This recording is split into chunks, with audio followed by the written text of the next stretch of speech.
നമസ്കാരം. പരസ്യ സംവാദത്തിന് പ്രധാനമന്ത്രി നരേന്ദ്രമോദിയെ വെല്ലുവിളിച്ച രാഹുൽ ഗാന്ധിക്ക് ചെക്ക് വച്ചിരിക്കുകയാണ് യുവമോർച്ച. പ്രധാനമന്ത്രി നരേന്ദ്രമോദിയുമായി രാഹുൽ ഗാന്ധി വേദി പങ്കിടുമെന്ന വാർത്തയാണ് രാഷ്ട്രീയത്തിൽ ഇപ്പോൾ ചർച്ചാ വിഷയമായി നിലനിന്നത്. പല ഭാഗങ്ങളിൽ നിന്നും രാഹുൽ ഗാന്ധിക്കെതിരെ വിമർശനവും ഉയർന്നിരുന്നു. ഇപ്പോൾ BJP വക്താവ് സന്ദീപ് വചസ്പതി പങ്കുവച്ച ഫേസ്ബുക്ക് പോസ്റ്റാണ് വൈറലാവുന്നത്. രാഹുലിനെ യുവമോർച്ചയുടെ മാസ്റ്റർ സ്ട്രോക്ക് എന്ന് പറഞ്ഞുകൊണ്ടാണ് കുറിപ്പ് ആരംഭിക്കുന്നത്. പരസ്യ സംവാദത്തിന് യുവമോർച്ചയുടെ അഖിലേന്ത്യാ ഉപാധ്യക്ഷനും ഉത്തർപ്രദേശ് സ്വദേശിയുമായ അഭിനവ് പ്രകാശിനെ അഖിലേന്ത്യാ അധ്യക്ഷൻ തേജസ്വി സൂര്യ നിയോഗിച്ചിരിക്കുകയാണ്.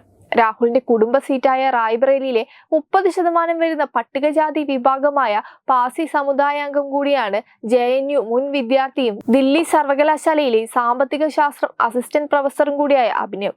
സ്വന്തം മണ്ഡലത്തിൽ നിന്നുള്ള യുവ നേതാവുമായി സംവദിക്കാനുള്ള ക്ഷണം യുവരാജാവ് നിരസിക്കുമോ സ്വീകരിക്കുമോ എന്ന് പറഞ്ഞാണ് പോസ്റ്റ് അവസാനിക്കുന്നത്. ഇത് രാഹുൽ ഗാന്ധിക്ക് കനത്ത തിരിച്ചടിയായിരിക്കുന്നത്.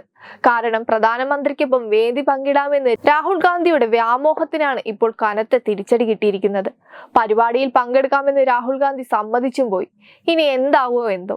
കഴിഞ്ഞ ദിവസം സ്മൃതി ഇറാനിയും രാഹുൽ ഗാന്ധിക്കെതിരെ ശക്തമായി രംഗത്തെത്തിയിരുന്നു. രാഹുൽ ഗാന്ധി ഇന്ത്യ മുന്നണിയുടെ പ്രധാനമന്ത്രി സ്ഥാനാർത്ഥിയാണോ എന്നായിരുന്നു സ്മൃതിയുടെ ചോദ്യം.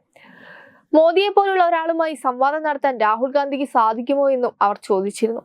സ്വന്തം മണ്ഡലം എന്ന് പറയപ്പെടുന്ന ഇടത്തുനിന്ന് ഒരു സാധാരണ BJP പ്രവർത്തകനോട് മത്സരിക്കാൻ ധൈര്യമില്ലാത്ത വ്യക്തിയാണ് രാഹുൽ എന്നും പ്രധാനമന്ത്രിയെ പോലൊരു വ്യക്തിയുമായി സംവാദം നടത്താൻ മാത്രം രാഹുൽ ഗാന്ധി ആരാണ്? ഇന്ത്യ മുന്നണിയുടെ പ്രധാനമന്ത്രി സ്ഥാനാർത്ഥിയാണോ എന്നായിരുന്നു സ്മൃതിയുടെ ചോദ്യം. ഏതായാലും രാഹുൽ ഗാന്ധി അതിന് മാത്രം വളർന്നിട്ടില്ല എന്ന് രാഹുൽ ഗാന്ധിക്ക് ഇപ്പോൾ പൂർണ്ണ ബോധ്യമായി കാണും. എന്നാൽ ഒട്ടും കുറഞ്ഞ ആളെയല്ല BJP ഇപ്പോൾ ഇറക്കിയിരിക്കുന്നത്.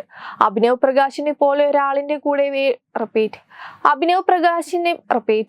അഭിനവ് പ്രകാശിനെ പോലൊരാളിന്റെ കൂടെ വേദി പങ്കിടാനുള്ള യോഗ്യതയും രാഹുൽ ഗാന്ധിക്ക് ഉണ്ടോ എന്ന് കോൺഗ്രസ് പരിശോധിക്കുന്നത് നല്ലതായിരിക്കും. വെബ് ഡെസ്ക് തത്വമൈ ന്യൂസ്.